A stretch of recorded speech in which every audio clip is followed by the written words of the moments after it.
That is, anybody would have to, I think, admit that the money that you and I use is kind of out of our control because it's being issued and inflated by the Federal Reserve, and that, I think, is the biggest issue.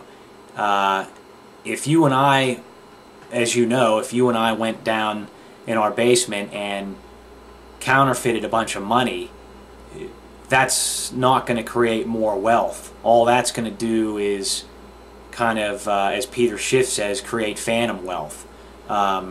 It's going to create the appearance of wealth, but nothing has been produced to earn that money that would benefit society. So, which I think you and a lot of other people that study the Federal Reserve, even in a casual layman way like I do, can understand that. So, but this Oz movie kind of didn't recommend that you go along with the gold bugs or the gold barons out there for the same kind of reasons, I suppose, is that the gold could be manipulated and monopolized.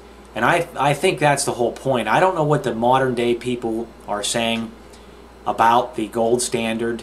I think sometimes even cornered with that question, Ron Paul would not say that he totally advocates a gold standard, because, in other words, he wouldn't advocate a total gold standard. He would advocate free market competition with money, just like there's supposed to be competition with everything else. But I guess, as is the case, you know, there would be some problems with that too. Something that my father was explaining to me was, if we did have competition with money and we had multiple currencies, maybe there would be a problem with exchange rates depending on where you were in the United States. If you left Pennsylvania or whatever state you live in, and they happen to have a different currency while you were carrying U.S. dollars, well, I guess you would.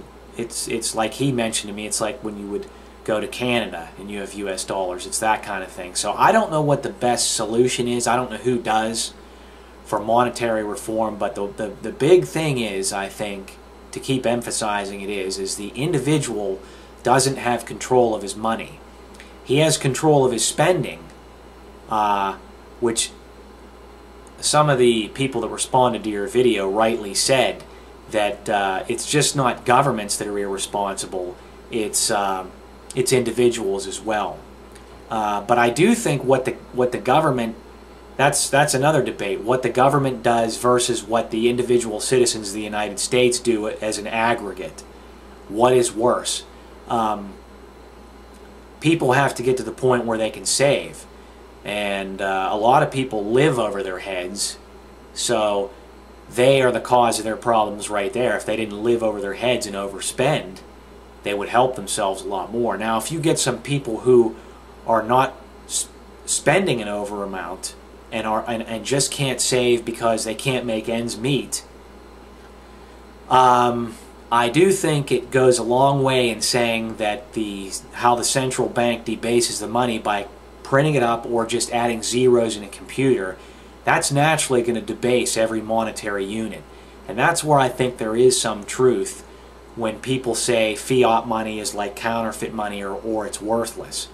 Because as the Oz documentary stated, again,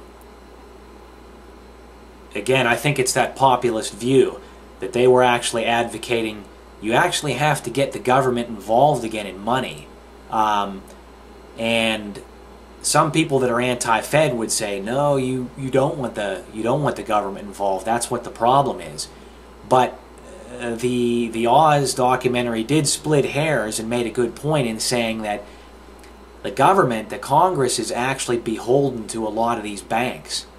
If the banks weren't tied in with the government, if the private central bank wasn't controlling the United States' entire fiscal policy, basically, there wouldn't be a problem.